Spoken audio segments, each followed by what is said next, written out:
Hello all welcome to its UTV. నేను మీ కౌసల్య. ఇవాళ మన యూటీవీ పాడ్కాస్ట్లో Telangana state CJS president Masaram Prem Kumar garu ఉన్నారు.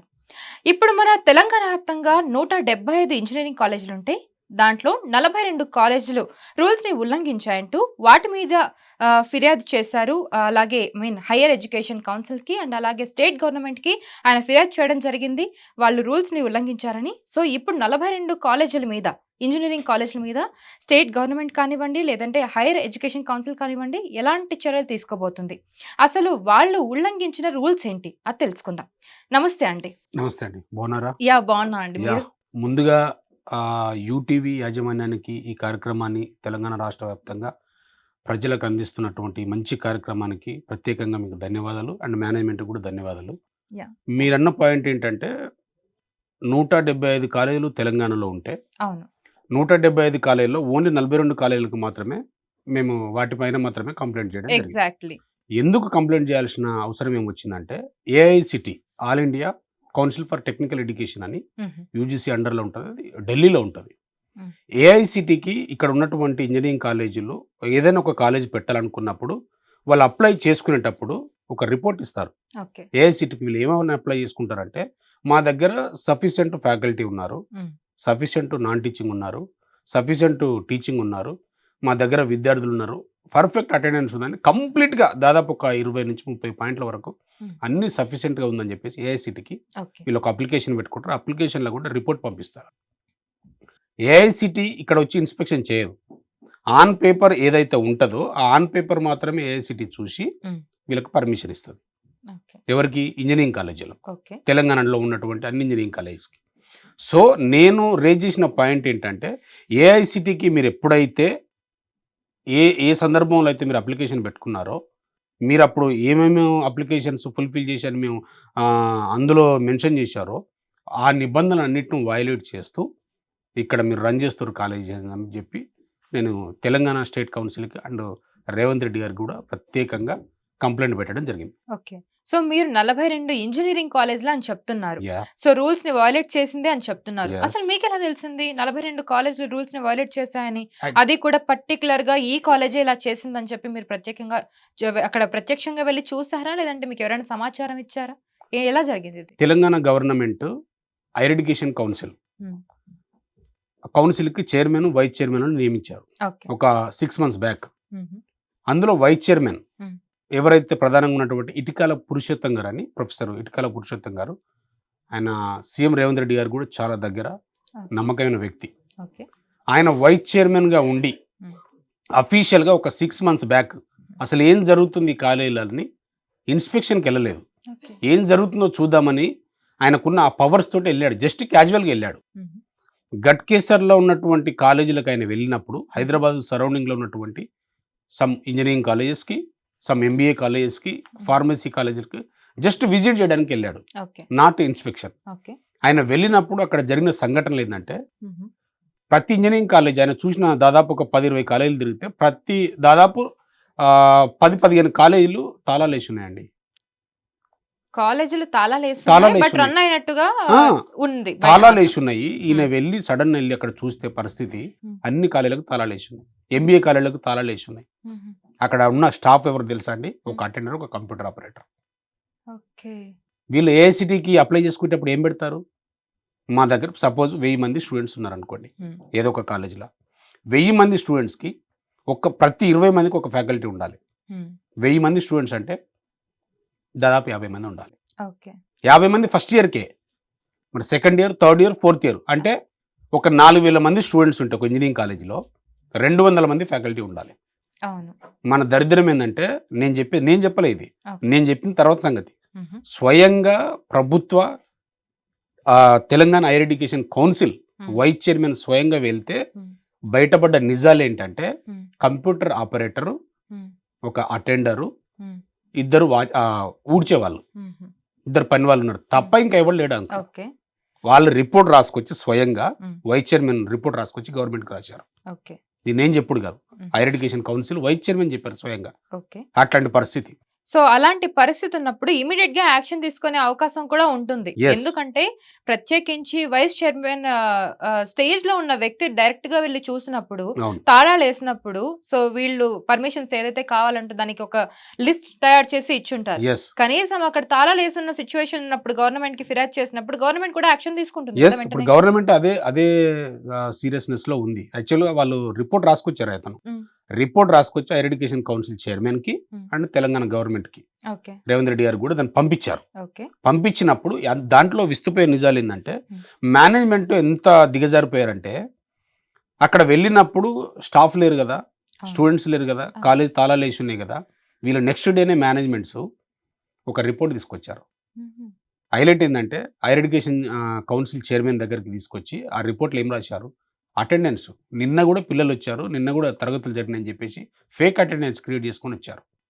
అంటే ఇప్పుడు నా క్వశ్చన్ ఏంటంటే మనకు టెక్నాలజీ పెరిగిపోయింది. యా ఇప్పుడు వైస్ చైర్మన్ అనే పర్సన్ అక్కడికి వెళ్ళినప్పుడు సో ఆయన ఒక రిపోర్ట్ రాయడం కన్నా ముందు ఒక ఫోటో తీసుకోవడమో అక్కడ పరిస్థితిని విశ్లేషించడమో జరుగుతుంది కదా. యా సో అలాంటివి ఏం లేకుండా వీళ్ళు ఒక రిపోర్ట్ ఇస్తే రిపోర్ట్ ఆధారంగా దాన్ని ఎలా నమ్మేస్తారు? అందుకే వైస్ చైర్మన్ గారు రిపోర్ట్స్ తీసుకున్నారు, ఫొటోస్ తీసుకున్నారు, దాని మీద ఎంక్వైరీ చేయించారు. ఎంక్వైరీ చేసి రిపోర్ట్ కూడా చైర్మన్ గారి దగ్గరికి గవర్నమెంట్ కూడా పంపారు. ఉమ్, కానీ మేనేజ్మెంట్స్ కూడా Hmm.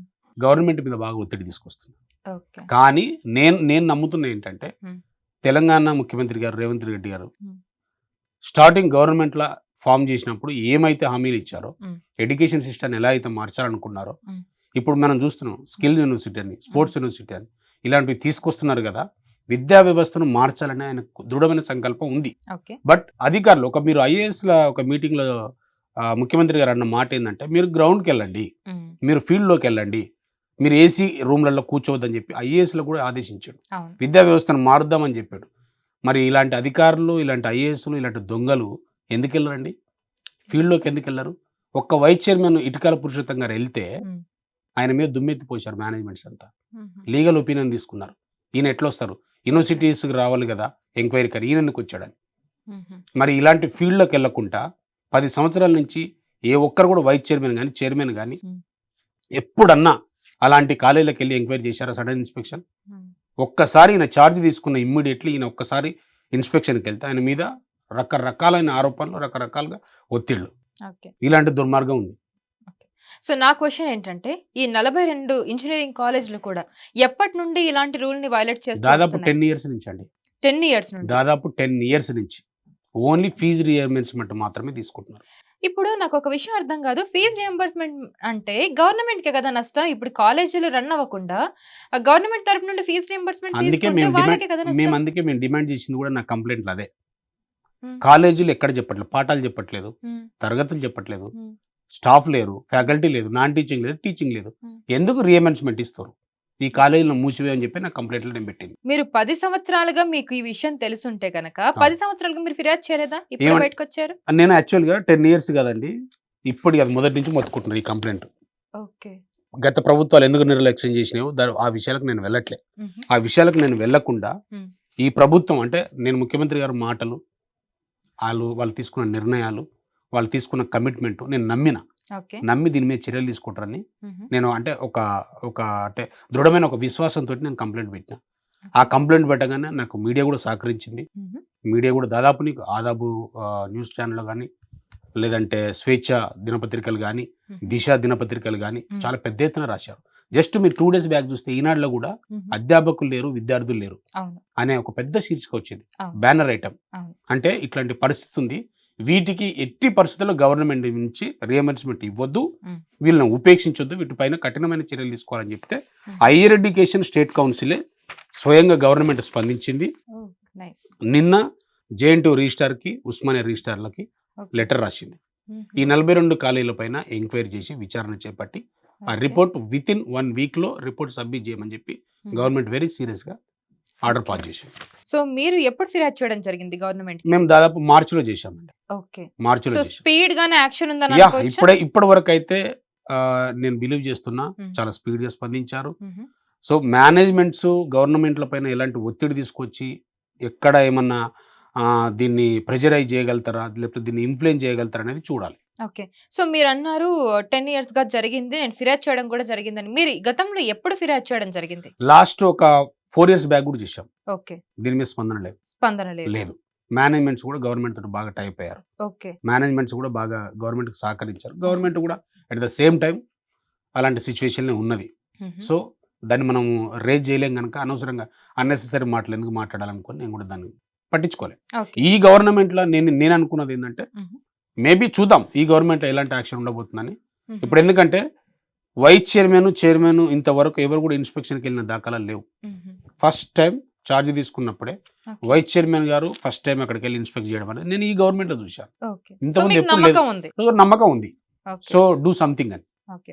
So, hire education council ఇప్పుడు ఎలాంటి చర్యలు తీసుకోబోతుంది? యాక్చువల్ 42 ఇంజినీరింగ్ కాలేజెస్ మీద? 42 ఇంజినీరింగ్ కాలేజీల మీద హైర్ ఎడ్యుకేషన్ కౌన్సిల్ ఇప్పుడు ఏదైతే 2 అంటే జేఎన్‌టీయూ గాని, ఉస్మానియా యూనివర్సిటీస్ గాని హ్మ్. ఇద్దరు రిజిస్ట్రార్‌లకి లెటర్ రాసింది. ఆ ఓకే. రిపోర్ట్ తెప్పించుకున్న తర్వాత హ్మ్. నాకు తెలిసి హ్మ్. వాళ్ళు ఎలాంటి చర్యలు తీసుకోబోతారంటే ఫ్యాకల్టీ లేదు. హ్మ్. స్టూడెంట్స్ అటెండెన్స్ లేదు. సిలికాన్ తంబులతోటి అటెండెన్స్ ఉంది. ఓకే. ఫేక్ ప్రాజెక్ట్ విద్యార్థులు చేయరు. ఏదో ఒక కంపెనీకి ఇచ్చి వాళ్ళతోటి చేపిస్తారు. ఫేక్ అటెండెన్స్ అంటే సిలికాన్ తంబు నువ్వు వెళ్ళాల్సిన అవసరం లేదు. హ్మ్. నువ్వు ఆ తంబు పెట్టేస్తే సరిపోతుంది. ఒక్కసారి తంబు నీకు తీసేసుకుంటారు. సిలికాన్ తంబుతోటి ప్రతిరోజు వాళ్ళే దాన్ని మానిటరింగ్ చేసుకుంటారు. సో, ఒక కాలేజ్ పెట్టడం అనేది చిన్న విషయం కాదు. అవును. సో, ఎంతో పలుకుబడి ఉండాలి. దానికి ఎంతో డబ్బుతో కూడుకున్న విషయం ఇదంతా కూడా. మన దగ్గర సో గమ్మత్తేందంటే గవర్నమెంట్‌లో ఉన్నటువంటి ఎమ్మెల్యేలు, హ్మ్. గత ప్రభుత్వంలో ఉన్నటువంటి ఎమ్మెల్యేలు, మినిస్టర్‌లయ్యే ఎడ్యుకేషన్ ఇన్‌స్టిట్యూషన్స్. ఓకే. మీరన్నట్టు హ్మ్. తమాషా ఏం కాదు కాలేజీ పెట్టడం అంటే. అవును. కానీ క్వాలిటీ ఎడ్యుకేషన్ ఇవ్వాలి. నిజాయితీగా నడపాలి. విద్యార్థులకు స్కిల్ నేర్పాలి. హుహు. వాళ్ళకి 100% ప్లేస్‌మెంట్ రావాలి. హుహు. వాళ్ళని నిరుద్యోగులుగా తయారు చేయొద్దు. హ్మ్. ఇప్పుడు మీరంటున్నారు. ఇప్పుడు వీళ్ళు కాలేజీలు పెట్టారండి. అద్భుతంగా పెట్టారు. హ్మ్. కానీ ఇప్పుడు మీరన్నట్టు 1000 మందికి, హ్మ్. 4000 మందికి 200 మంది ఫ్యాకల్టీ ఉండాలి. మేనేజ్మెంట్స్ ఇక్కడ చేస్తున్న మోసాలేందంటే 50 మందితో నడిపిస్తారు. ఓకే. 4000 మంది స్టూడెంట్స్ ఉన్న కాలేజీలో కేవలం 50 మందితోటి నడిపిస్తారు. అంటే మీరు జీతాలు ఇచ్చే పని ఉండదు. కానీ గమ్మత్తైన విషయము దుర్మార్గమైన ఆలోచన ఏందంటే హ్మ్. మేనేజ్మెంట్స్ హ్మ్. ఫీజు రెగ్యులేటరీ కమిటీ ఉంటది. హ్మ్. Higher education council. హ్మ్. ఎవ్రీ 3 ఇయర్స్‌కి ఒకసారి మాకు ఫీజు రీయింబర్స్‌మెంట్ పెంచండి. లేదంటే మాకు సరిపోవట్లేదు. హ్మ్. మేము అద్భుతమైన క్వాలిటీ ఆఫ్ ఎడ్యుకేషన్ ఇస్తున్నాము అని చెప్పేసి మాకు ఫీజులు పెంచుకుంటాం అని చెప్పేసి వీళ్ళు అప్పీల్ పెట్టుకుంటారు. ఆ ఓకే. అప్పీల్‌లో రిపోర్ట్ ఏమి ఇస్తారు వీళ్ళు? రిపోర్ట్ ఏం సబ్మిట్ చేస్తారంటే 4000 మందికి మీరన్నట్టు నేను ప్రూవ్ చేసిందేంది 50 మందే ఫ్యాకల్టీ ఎవరు. ఓకే. 4000 మందికి. వీళ్ళు గవర్నమెంట్‌కి ఏం సబ్మిట్ చేసుకుంటారు? 4000 మందికి 200 మంది ఫ్యాకల్టీ ఉంటారని సబ్మిట్ చేసుకుంటారు రిపోర్ట్‌లో. హుహు. ఫుల్ అటెండెన్స్ చూపిస్తారు. ఇట్లాంటి దొంగ లెక్కలు పెట్టుకొని ఫీజులు పెంచేసుకొని అడ్డగోలు వ్యవహారం చేసేసి లాస్ట్‌కి విద్యార్థులను నిరుద్యోగులను తయారు చేస్తారు. వారికి స్కిల్ ఉండదు. ఆ లాస్ట్‌కి కూడా కాలేజ్‌లో చదువుతున్నట్టు ఉంటుంది. వాళ్ళకి సర్టిఫికేట్ వస్తుంది. కానీ వాళ్ళకి సంబంధించిన స్కిల్ అయితే ఉండదు. ఇప్పుడు మన దగ్గర ఉన్నటువంటి ఇప్పుడు నేను 42 కాలేజీలలో ఎక్కడైతే విద్యార్థులు చదువుతున్నారో మీరు చూసారా అండి వెళ్లి యాహ్! డైరెక్ట్‌గా? 42 నేను కాలేజీలు క్లియర్ రిపోర్ట్ ఇచ్చాను. ప్రత్యక్షంగా. నేనే క్లియర్‌గా గ్రౌండ్ వర్క్ నేనే హోంవర్క్ చేసి ఓకే. స్పెసిఫిక్‌గా నేను హైర్ ఎడ్యుకేషన్ కౌన్సిల్ కంప్లెయింట్ చేశాను. హుహు. మీరు గమ్మత్తైన బాధాకరమైన విషయం ఏందంటే హ్మ్. ఇందులో చదివిన విద్యార్థులకి హుహు. డీమార్ట్‌లో కూడా జాబ్‌లు ఇవ్వరు. ఓకే. డీమార్ట్‌లో కూడా జాబ్‌లు ఇవ్వరు. సో, ఎందుకంటే డిగ్రీ ఉన్నా లేనట్టే. లేనట్టే. దాంట్లో రికమెండేషన్ పెట్టుకున్న ఇవ్వరు. ఎందుకంటే వీళ్ళకి స్కిల్ ఉండదు. సో, డైరెక్ట్ మీరింత సర్టిఫికేట్ ఇస్తాడు. బల్లగుద్ది చెప్తున్నారు గదా! 42 కాలేజీలు, 42 ఇంజినీరింగ్ కాలేజీలు యాహ్! రూల్స్‌ని ఉల్లంఘించాయని. మీ దగ్గర ఆధారాలు ఉన్నాయా మరి? నేను ఆధారాలు ఉన్నాయి గనుకనే నాకు గవర్నమెంట్ వాళ్ళకు ఇద్దరు రిజిస్ట్రార్లకు మీ దగ్గర కంప్లెయింట్ ఉన్న ఆధారాలేంటి? అదే నేను చెప్తున్నాను గదా! హ్మ్. ఇప్పుడు 42 కాలేజెస్ హ్మ్. వాడు గ్రౌండ్ రిపోర్ట్ చేసాను. హోంవర్క్ చేశాను. అది ఓకే. తీసుకుపోయి గవర్నమెంట్‌కి higher education complete council as it is report as it is government. Report ఇంకా హైర్ ఎడ్యుకేషన్ కౌన్సిల్‌కి రిపోర్ట్ చేశాను. ఓకే. ఎంక్వైరీ చేయాల్సిన బాధ్యత వాళ్ళది. హుహు. గవర్నమెంట్‌ది. హుహు. నేను గాదు. So, yeah! ప్రేమ్ కుమార్‌గా నేనెళ్లి ఎంక్వైరీ చేయను. మీ హ్మ్. ముందల పెట్టాను కంప్లెయింట్. మీరే యాక్షన్ తీసుకోవాల్సింది. మీరు గ్రౌండ్‌కెళ్తారా? ఎళ్ళరా?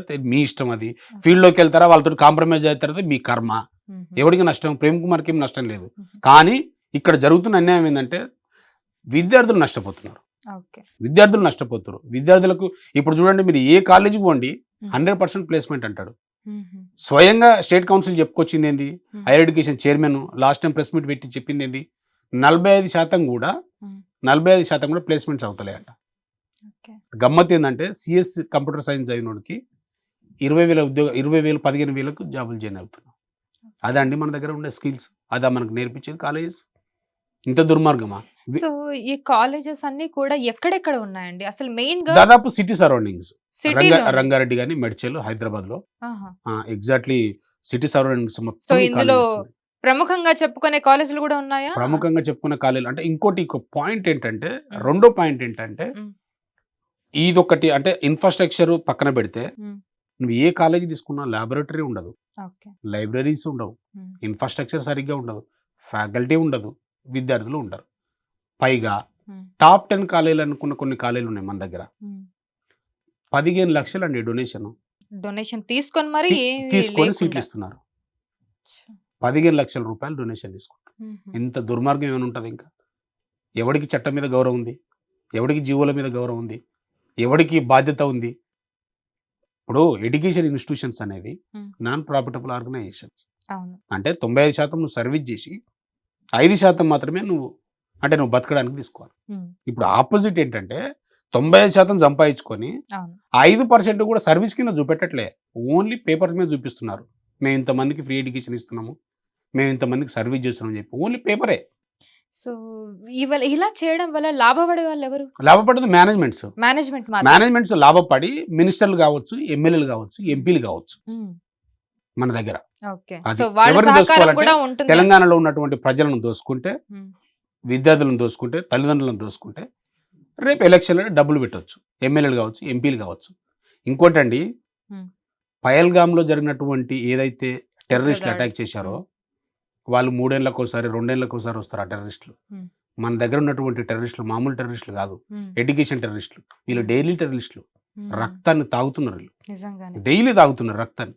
మీరు చూడండి ఏ విద్యార్థులు మీరు విలేజ్‌లకి ఎక్కడైనా వెళ్ళండి. హ్మ్. ప్రతి తల్లిదండ్రులు అప్పుల పాలయ్యున్నారు. అవునండి. ఎవరి అది కోసం మాత్రం అంటారా? నిజం. పిల్లల కోసం. అసలు ఇప్పటి ఎడ్యుకేషన్ సిస్టమ్ ఎలా వర్క్ చేస్తుందో గూడా అర్థం కాని పరిస్థితుల్లో ఉన్నారు ప్రతి ఒక్కళ్ళు కూడా. ఎందుకంటే లక్షల్లోనే.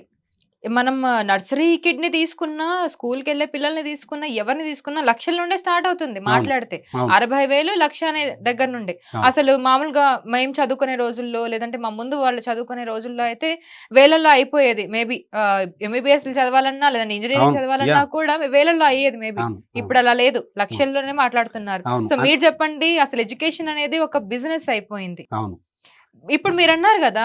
కాలేజెస్ ఇప్పుడు 175 కాలేజెస్ ఉంటే 42 కాలేజ్‌లు రూల్స్‌ని ఉల్లంఘించాయని. కాలేజ్‌లేనా? ఇలాంటి వ్యవస్థల్లో లైక్ ఎడ్యుకేషన్ సిస్టమ్‌లో స్కూల్స్ కూడా ఉన్నాయా? అసలు అంటే అదొక పెద్ద టాపిక్ అండి. అంటే నాకెందుకు మాఫియాలా అనిపిచ్చింది మాఫియా లిటరల్‌గా. కూడా చాలా తక్కువ పదం. ఓకే. టెర్రరిస్టులు వీళ్ళు. టెర్రరిస్టులు అంటే అద్భుతంగా వీళ్ళకి అప్లికేబుల్ అయితది. హ్మ్. టెర్రరిస్ట్‌లో మనం ఎంత భయపడిపోతాం. హ్మ్. టెర్రరిస్ట్‌లో ఏముంటది వాడు 100% వాడొచ్చిందంటే చంపేస్తాడు. హ్మ్. వీళ్ళు డైలీ చంపుతారు. హ్మ్. టెర్రరిస్టులు అనే పదం వీళ్ళకి వెరీ సూటబుల్ వర్డ్ అది. అవును. ఇంతకన్నా దుర్మార్గం అంటే హ్మ్. సుప్రీం కోర్ట్ జడ్జిమెంట్‌లుంటాయి. హ్మ్. హైకోర్ట్ జడ్జిమెంట్స్ ఉన్నాయి.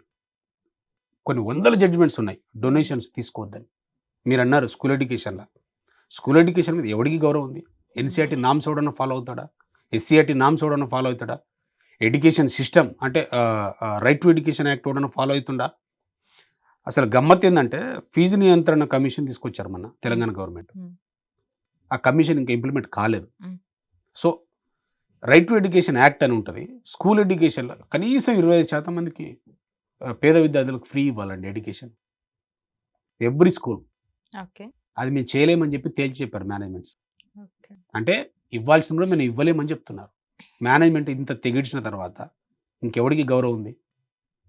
చట్టం మీద వాడికే గౌరవం లేదు గదా! అంతే గదా! వాడు మనకు నేర్పాలి. మనం నేర్చుకోవాలది. ఇట్లాంటి దుర్మార్గం. ఓకే. సో, ఇప్పుడు మీరేదైతే కంప్లెయింట్ ఇచ్చారో, హైర్ ఎడ్యుకేషన్ కౌన్సిల్ ఎలా వర్క్ చేస్తుందని అనుకుంటున్నారో, అండ్ అందులో ఉన్న అధికారులు ఎలా ఉన్నారు? అధికారులు గూడా ఎట్లా ఉందంటే అండి, హైర్ ఎడ్యుకేషన్ కౌన్సిల్ అంటే ఇప్పటిది అంటే గతంలో పోలిస్తే హ్మ్. ఎవ్వరు గూడా అసలు అంటే ఇంజినీరింగ్ గానీ, లేదంటే ఫార్మసీ గానీ, ఎంబీఏ కాలేజెస్ గానీ, డిగ్రీ కాలేజెస్ గానీ, ఏ ఒక్కరు గూడా హైర్ ఎడ్యుకేషన్‌లో ఉన్నటువంటి అధికారులు గానీ, యూనివర్సిటీలో ఉన్నటువంటి అధికారులు గానీ, ఎవ్వరు గూడా ఇన్స్‌పెక్షన్ చేసిన దాఖలాలు లేవు. హ్మ్. ఇన్స్‌పెక్షన్ చేసి ఫీల్డ్‌లోకెళ్తే హ్మ్. అక్కడ ఏం జరుగుతుందో తెలుస్తది. ఎవడు ఫీల్డ్‌లోకెళ్ళడు? నీకేం అర్థమవుతదింకా? ఎప్పుడన్నా కాలేజ్‌కెళ్తే తెలుస్తది. ఆ అవును. మేనేజ్‌మెంట్స్ అంతొచ్చి మీ దగ్గర మీతోటి మీటింగ్‌లు పెట్టి, హ్మ్. మీకు భోజనాలు జేపిచ్చి, హ్మ్. మీ జేబులో ప్యాకెట్ పెట్టిపోతే అయిపోతది రాటిఫికేషన్. ఇన్స్‌పెక్షన్ అయిపోతది. సర్టిఫై జేసేస్తారు. మీకు అఫిలియేషన్ ఇచ్చేస్తారు. చెప్పమని చెప్పండి కాదని ఎవడు? ఏ అధికారులు చెప్పమని కనీసం ఎవరన్నా అంతెందుకండి రీసెంట్గా జేఎన్టీలో కూడా రీసెంట్గా దొరికిపోయారు కదా. ఓకే. ఇప్పుడు ఇన్స్పెక్షన్కి వెళ్ళాల్సింది యూనివర్సిటీ అధికారులు. ఇన్స్పెక్షన్కి వెళ్ళి వీళ్ళు చెక్ చేయాలి, విద్యార్థులు ఉన్నారా, ఇన్ఫ్రాస్ట్రక్చర్ సరిగా ఉందా, ఫ్యాకల్టీ ఎంత ఉందా అని వీళ్ళు చెక్ చేయాలి. వీళ్ళు ఎందుకు దొంగ ఫ్యాకల్టీని అంతా తీసుకొస్తారు ఇన్స్పెక్షన్కి వెళ్ళినప్పుడు. తీసుకొస్తారన్న సంగతి అధికారులకు కూడా తెలుసు. ఇన్స్పెక్షన్కి వెళ్తారు, ఇన్స్పెక్షన్కి వెళ్ళి రాటిఫికేషన్ చేసి సర్టిఫై చేయాలి. అప్పుడు వీళ్ళు చెక్ చేసుకోవాలి కదా వీళ్ళంతా. అసలు నిజంగా ఇన్ఫ్రాస్ట్రక్చర్ ఉందా, నిజంగా విద్యార్థులు ఉన్నారా, అటెండెన్స్ ఉందా, ఫ్యాకల్టీ ఉన్నారా అని వీళ్ళు చెక్ చేసుకోవాలి కదా. వీళ్ళు చెక్ చేసుకోరు. బ్యాంక్ ఇప్పుడు మీరు చెప్పండి, మేనేజ్మెంట్స్ ఉన్నారు కదా, ఇంజనీరింగ్ మేనేజ్మెంట్స్, వీళ్ళు ఫ్యాకల్టీకి ఫేక్ ఫ్యాకల్టీని పెట్టి శాలరీలు ఇస్తున్నట్టుగా చూపించుకుంటారు. 31st శాలరీ వేస్తారు, మళ్ళీ 1st రిటర్న్ ఇవ్వాలి సగం అమౌంట్. ఎందుకంటే రిపోర్ట్ చూపించుకోవాలి కదా ప్రభుత్వం దగ్గర. ఆ రిపోర్ట్ చూపించుకొని దొంగ లెక్కలు చూపించి ఫీజు రియంబర్స్మెంట్ తీసేసుకుంటారు. సో ఈ అకౌంట్స్ అన్ని మెయింటైన్ అవుతాయి కదా, మరి ఎవరు చెక్ చేయరా మరి? అదే ఆన్ పేపర్ మెయింటైన్ అవుతాయి. ఆ మెయింటైన్ చేస్తున్నందుకు హైయర్ ఎడ్యుకేషన్ లో ఉన్నారు దొంగలు, వాళ్ళు చూపెట్టాలి. వాళ్ళు గవర్నమెంట్ తరపున అదే చెప్తున్నా, వీళ్ళందరూ ఇంత సపోర్ట్ ఉన్న తర్వాత ఎడ్యుకేషన్ సిస్టమ్ ఇంకెట్లా సెట్ చేస్తారు ఇలాంటి దుర్మార్గం ఉన్న తర్వాత? సో ఇప్పుడు మీరు ఏదైతే కంప్లైంట్ చేశారో ప్రభుత్వానికి, ఇప్పుడు స్టేట్ గవర్నమెంట్ దీని మీద యాక్షన్ తీసుకొని దర్యాప్తు చేస్తే గనక, సో ఇందులో ఎవరైతే అధికారులు ఉన్నారో, హైయర్ ఎడ్యుకేషన్ కౌన్సిల్ లో అధికారులు ఎవరైతే ఉన్నారో వాళ్ళకు కూడా ముప్పు వచ్చే అవకాశం ఉందా? 100% క్రిమినల్ కేసులు పెట్టాలి వీళ్ళ మీద. ఎందుకంటే వీళ్ళు ఇన్స్పెక్షన్ పోయింది వీళ్ళే కదా, రాటిఫికేషన్ చేసింది వీళ్ళే కదా. ఆ రాటిఫికేషన్ చేసి ఏం చేస్తారు, universities hire education council submit చేస్తారు. ఇప్పుడు ఈ 42 కాలేజీలు ఉన్నాయి కదా, ఈ 42 కాలేజీల మీద ఇన్స్పెక్షన్ చేసింది ఎవరు? యూనివర్సిటీ అధికారులు కదా. యూనివర్సిటీ అధికారులు చేశారు కదా. మరి వీళ్ళు ఏం రిపోర్ట్ రాసుకొచ్చారు? మీరు ఇన్స్పెక్షన్ కనుక ప్రాపర్గా చేసి ఉంటే ఇలాంటి దుస్థితి ఎందుకు వస్తుంది? నేను 42 కాలేజీల మీద మళ్ళీ ఎందుకు నేను ఈ వైలేట్ చేస్తారని చెప్పి నేను ఎందుకు ఇస్తా? అంటే మీరు వెళ్ళారు, ఇన్స్పెక్షన్ చేశారు, ప్యాకెట్లు తీసుకున్నారు, ఆ దొంగ రిపోర్ట్ సబ్మిట్ చేశారు. సో ఒకవేళ ఇదంతా కనుక రుజువైతే అధికారులకు కానీ, లేకపోతే ఇప్పుడు మీరు చెప్తున్న విద్యా సంస్థలు ఏవైతే 42 ఇంజనీరింగ్ కళాశాలలు ఉన్నాయో అవి కూడా మూతపడే అవకాశం ఉంది. 100% 42 కాదు, ఇంకా దాదాపు 70 దాకా వెళ్ళిపోతాయి. దాదాపు 40-45% కాలేజెస్ బెటర్గా ఉన్నాయి, మంచి క్వాలిటీ ఆఫ్ ఎడ్యుకేషన్ ఇస్తున్నారు. కానీ 65% కాలేజీలు మాత్రం ఇవే, అంటే ఓన్లీ కేవలం ఫీజు రియంబర్స్మెంట్ కోసం, స్కాలర్షిప్ల కోసం గవర్నమెంట్లను మోసం చేసుకుంటా, తప్పుడు రిపోర్ట్లు ఇస్తూ, తప్పుడు పత్రాలను సమర్పించి కేవలం ఫీజు రియంబర్స్మెంట్ మీద మాత్రమే బతుకుతున్న మేనేజ్మెంట్స్ చాలా మంది ఉన్నారు. సో నిజంగా దీని మీద దర్యాప్తు చేసి కనుక ప్రాపర్ యాక్షన్ తీసుకుంటే నిజంగా కొంతమేర ఎడ్యుకేషన్ సిస్టమ్ బాగుపడే అవకాశాలు అయితే 100%. నేను కోరుకుంది ఒకటే అండి, ఇప్పుడు రేవంత్ రెడ్డి గారు వెరీ సీరియస్గా ఉన్నారు. ఎడ్యుకేషన్ సిస్టమ్ని అద్భుతంగా చేయాలి, అద్భుతంగా మార్చాలి, మొత్తం సిస్టమే మార్చాలని చాలా సంకల్పంతో ఉన్నాడు. నేనేమనుకుంటున్నా అంటే, ఈ అధికారులు కనుక ఆదేశాలు ఇచ్చి, అధికారులు కూడా ఆయన మాటను గౌరవించి, అధికారులు కూడా బాధ్యతాయుతంగా వాళ్ళు పనిచేస్తే మాత్రం ఎడ్యుకేషన్ సిస్టమ్ వెరీ క్లీన్గా ఉంటుంది. At the same time higher education council కూడా వీళ్ళు పవర్స్ ఇవ్వాలి గవర్నమెంట్. అంటే హైయర్ ఎడ్యుకేషన్ కౌన్సిల్ చైర్మన్ కానీ, వైస్ చైర్మన్ కానీ, సెక్రటరీ కానీ వీళ్ళు ఎప్పుడన్నా వెళ్ళి తనిఖీలు చేస్తే వాళ్ళకి ఎలాంటి అభ్యంతరాలు రాకూడదు. వీళ్ళకి ఫుల్ పవర్స్ ఉండాలి. ఎప్పుడైనా ఇన్స్పెక్షన్ చేసే అథారిటీ వీళ్ళకి ఇవ్వాలి. అసలు అథారిటీ లేదు వాళ్ళకి. గవర్నమెంట్ వీటిపైన ప్రత్యేకంగా దీనిపైన దృష్టి పెట్టాలి. ప్రత్యేకంగా వాళ్ళకు అథారిటీస్ పవర్స్ ఇచ్చేసి ఈ ఎడ్యుకేషన్ సిస్టమ్ కంప్లీట్గా చేంజ్ చేయాలని నేను కోరుకుంటున్నాను. నా డిమాండ్ కూడా ఇంకొకటి, బి కేటగిరీ ఏదైతే ఉందో, బి కేటగిరీ సీట్స్ అది కౌన్సిలింగ్ త్రూనే మాత్రమే జరగాలి. ఇష్టాన్ని రీతిగా అమ్ముకొని కాలేజీలకు మేనేజ్మెంట్కి డొనేషన్లు అడ్డగోలుగా తీసుకొని ఆ డొనేషన్ల పేరు మీద నాశనం పట్టిస్తున్నారు సిస్టాన్ని. సో ఆ డొనేషన్స్ అనేది ఆగిపోవాలి. బి కేటగిరీ సీట్లను కంప్లీట్గా ప్రభుత్వమే కౌన్సిలింగ్ త్రూ జరగాలి. సో ప్రైవేట్ కళాశాలల నుండి ఏదైనా ఒత్తిడి వస్తుందా ఈ అంశానికి సంబంధించి? వీళ్ళు అదే ఒత్తిడి అంటే, ప్రతి ప్రైవేట్ మేనేజ్మెంట్ వాళ్ళు కూడా దాదాపు పేర్లు అంటే మోస్ట్లీ అందరికి తెలుసు. ఎమ్మెల్యేలు ఉన్నారు, ఎంపీలు ఉన్నారు, మినిస్టర్స్ ఉన్నారు. మరి వీళ్ళు అంటే వీళ్ళు government with in the government లో కూడా ఉన్నారు చాలా మంది. ఓకే. వీళ్ళు ఒత్తిడి చేయకపోవడం ఏముంటది, దోస్తులే కదా. సో ఈ కాలేజ్ పేర్లు ఏమైనా ప్రముఖ కాలేజ్ పేర్లు ఏమైనా చెప్పగలుగుతారా? డొనేషన్ తీసుకున్న పిల్ల, ఇప్పుడు డొనేషన్స్ తీసుకున్న వరకు దాదాపు అంటే డొనేషన్ తీసుకున్నావు కదా, ఇప్పుడు 42 కాలేజీలు ఏవైతే ఉన్నాయో వాటి పేర్లను ఏమైనా చెప్పగలుగుతారా? ఉన్నాయండి, చాలా ఉన్నాయి. ఇప్పుడు ఎందుకంటే అఫీషియల్ కూడా వాళ్ళకి తెలుసు. ఓకే.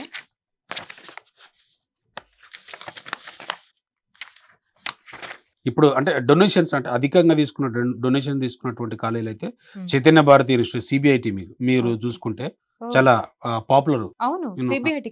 యా, సివిఆర్ కానీ, Gokaraj Rangaraj Institution, VNR Vignan Jyothi, Institute of Aeronautical Engineering, Keshav Memorial, MVSR Engineering College, Tigala Krishnareddy Engineering College, Vardhaman Engineering college.